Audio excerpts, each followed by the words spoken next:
Hello everyone, welcome to my channel M Achiever. और जैसा कि आप सभी को पता है, मैं टीचिंग एग्जाम की प्रिपरेशन करती हूँ, केवीएस और एनवीएस, टीजीटी लेवल और पीजीटी लेवल दोनों की। लास्ट वीडियो पे आप सभी के इतने सपोर्ट के लिए बहुत बहुत धन्यवाद। और ऐसे ही मैं आपकी स्टडी से रिलेटेड जो भी क्वेरी है उनको दूर करने की पूरी पूरी कोशिश करूँगी। जो आज की जो मेरी वीडियो है वो है मेरे स्टडी रूटीन से रिलेटेड। जो उसके कई कमेंट आए थे कि भी आप प्लीज़ ये शेयर कीजिए कि हाउस वाइफ और मदर के साथ आप अपनी स्टडी को कैसे कंटिन्यू करती हैं। तो इस रिक्वेस्ट पे मैं अपने जो स्टडी रूटीन है उसके आपको बताऊंगी। देखो हम सभी जो अब स्टडी कर रहे हैं सभी मोस्टली टीचिंग लाइन में यही है कि देखो काफ़ी टाइम लग जाता है, पढ़ते पढ़ते लंबी प्रोसेस होती है। तो मोस्टली इस एज में शादी भी हो जाती है और बच्चे भी हो जाते हैं। तो शादी और बच्चों के साथ स्टडी करना बहुत डिफिकल्ट हो जाता है, बट हमें करनी पड़ेगी अपने लिए। हमें अपने खुद के लिए खुद से लड़ना पड़ेगा और अपने टाइम को मैनेज करके टारगेट करके अपने स्टडी रूटीन को बनाना पड़ेगा। तो सबसे पहले तो मैं क्या करती हूँ, सुबह उठती हूँ और उठते ही मैं माइंड में टारगेट लेती हूँ कि मैंने स्टडी में ये करना है। जैसे आज का ही मैं आपको एग्जांपल देती हूँ। आज जैसे मैंने ये किया, भी आधुनिक काल में मैंने छायावाद करना है, और नाटक में मैंने प्रसाद योगी नाटक करने हैं, और इंग्लिश में मैंने वन वर्ड सब्सटीट्यूशन करना है। और एक मेरी जो स्ट्रेटजी रहती है वो रहती है कि मैं लिटरेचर के साथ एक सब्जेक्ट कॉमन का जरूर लेती हूँ, क्योंकि दोनों सब्जेक्ट की प्रिपरेशन साथ के साथ हो जाती है। कई बार एग्जाम जल्दी आ जाते हैं। तो टारगेट ले लिया, उसके बाद हम किचन में जाते हैं। सभी हाउसवाइफ का यही वर्क होता है कि हम किचन में सुबह उठते ही जाते हैं। तो किचन वर्क में हमें मल्टीटास्किंग बनना है। हमें एक साथ 2 या 3 काम करने हैं। जैसे जब मेरे एग्जाम होते हैं तो मैं ऐसे ही करती हूँ। जैसे सुबह जब मैं किचन में कुकिंग कर रही होती हूँ तो साथ में वॉशिंग मशीन वगैरह लगा देते हैं, तो हमारे साथ में कपड़े भी वॉश हो जाते हैं। जब बच्चा स्कूल चले जाता है, जैसे मेरे हस्बैंड जॉब पे चले जाते हैं, तो उसके बाद जो हमारा क्लीनिंग का वर्क होता है उसको मैं जल्दी से जल्दी करने की कोशिश करती हूँ।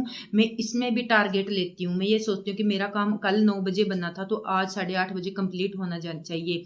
देखो स्टडी हमें यही सिखाती है, टाइम मैनेजमेंट और टारगेट। हम जैसे जब हम स्टडी में टारगेट और टाइम मैनेज करने की कोशिश करते हैं तो हमारे हाउस वर्क में भी ये अप्लाई कर सकते हैं। तो इससे क्या होता है, हम काम को जल्दी जल्दी करते हैं। जैसे मेरा काम यदि 10 बजे बना है तो 10 से लेके मेरे पास दिन में देखो टाइम काफ़ी होता है। और देखो सबका टाइम टेबल अलग अलग होता है। जब आपको टाइम मिल जाए तो आप उसी टाइम पढ़ लेना।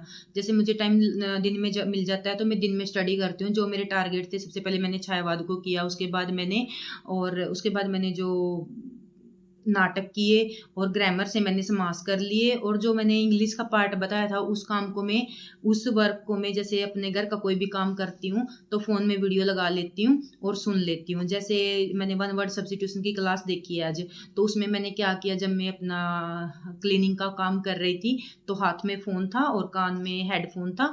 तो उसके साथ क्या हुआ, मेरी क्लीनिंग भी हो गई और साथ में मेरी वन वर्ड सब्स्टिट्यूशन की 1 घंटे की क्लास भी हो गई। क्योंकि मेरे वन वर्ड सब्स्टिट्यूशन देखो मैंने कर रखे हैं, अब मैं सिर्फ रिवीजन का वर्क करती हूँ।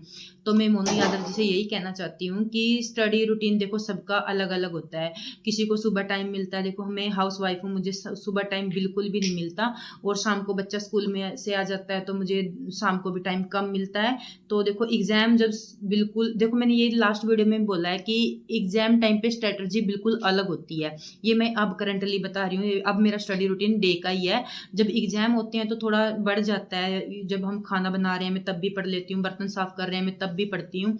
और जैसे मैंने बताया कि जो मेरा वीडियो का वर्क है, फ़ोन का वर्क है, उसको मैं काम करते करते करती हूँ। तो आप भी जो भी आप घर का काम कर रहे हो, जो भी क्लीनिंग का कर रहे हो, वॉशिंग का कर रहे हो, तो हेडफोन लगा के आप कर सकते हो। देखो ये तो हमें करना पड़ेगा। और देखो किसी का भी चाहे मेरा हो या किसी और का हो, स्टडी रूटीन जानने से इम्पोर्टेंट आपके अंदर जिज्ञासा होनी चाहिए, करने के लिए इच्छा होनी चाहिए। यदि मैं अपने एक्सपीरियंस से बताऊं, मैंने किसी का स्टडी रूटीन फॉलो नहीं किया, तो मैंने अपना खुद का स्टडी रूटीन बनाया है। देखो सबसे पहले तो हमारे अंदर इच्छा होनी चाहिए किसी भी चीज़ को करने के लिए। अपना एम बनाओ, फर्स्ट पॉइंट है, आप अपना एम बनाओ। जब तक आप अपना एम नहीं बनाओगे, टारगेट नहीं बनाओगे, तो आपके लिए थोड़ी मुश्किल होगी। जब हमें पता है कि हमें इस लाइन में जाना है तो उसके लिए आप हर रोज कोशिश करोगे। अपना एम हमें सोने नहीं देगा। हमें ये होगा मैंने ये एम अचीव करना है और इसके लिए मेहनत करनी है।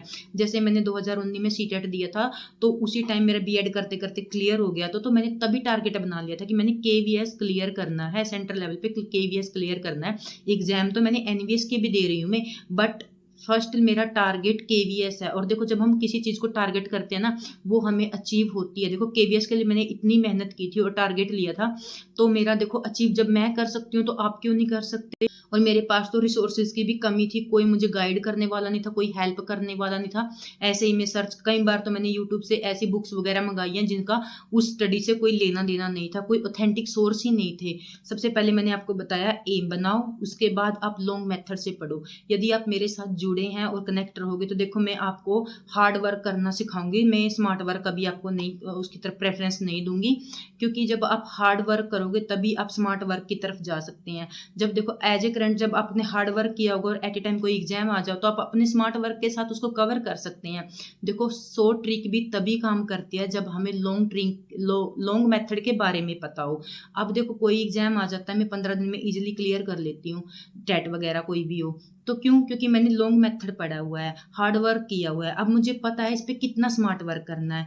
इसलिए यदि आप मेरे साथ कनेक्ट रहोगे तो मैं आपको देखो कोई मीठी मीठी बातें करके लुभाना नहीं चाहूंगी, मैं तो हार्ड वर्क के साथ ही आपको पढ़ाना चाहूंगी और हार्ड वर्क को ही प्रेफरेंस रखूंगी, क्योंकि मेरा टारगेट सिर्फ एक नहीं है।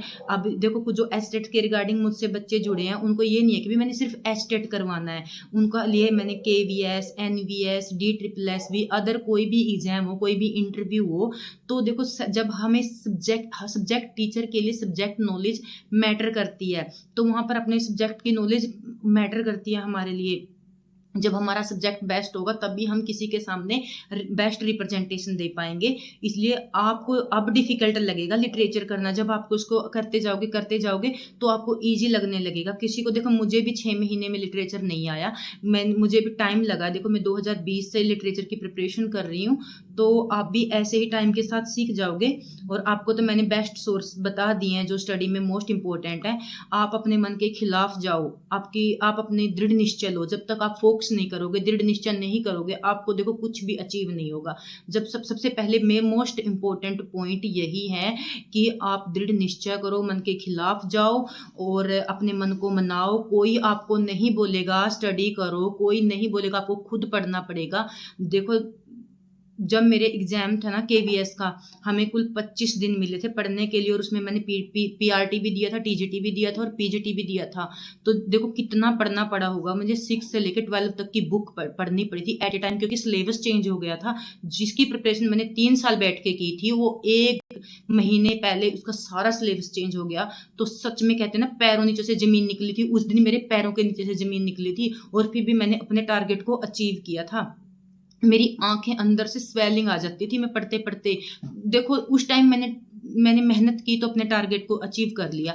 देखो अब आपको मेहनत करने का टाइम है डियर। कोई नहीं आपको बोलेगा आप करो, आपको अंदर से अपनी इच्छा जगाओ। और सबसे लास्ट मोस्ट इंपॉर्टेंट पॉइंट है, मैं हर कैंडिडेट को, हर टीचिंग एस्पिरेंट को, कोई भी एग्जाम का कोई भी स्टूडेंट हो, तो आप प्लीज सोशल मीडिया से दूर रहिए। जितना आप सोशल मीडिया से दूर रहेंगे उतना अपनी स्टडी पे कंसंट्रेशन कर पाएंगे।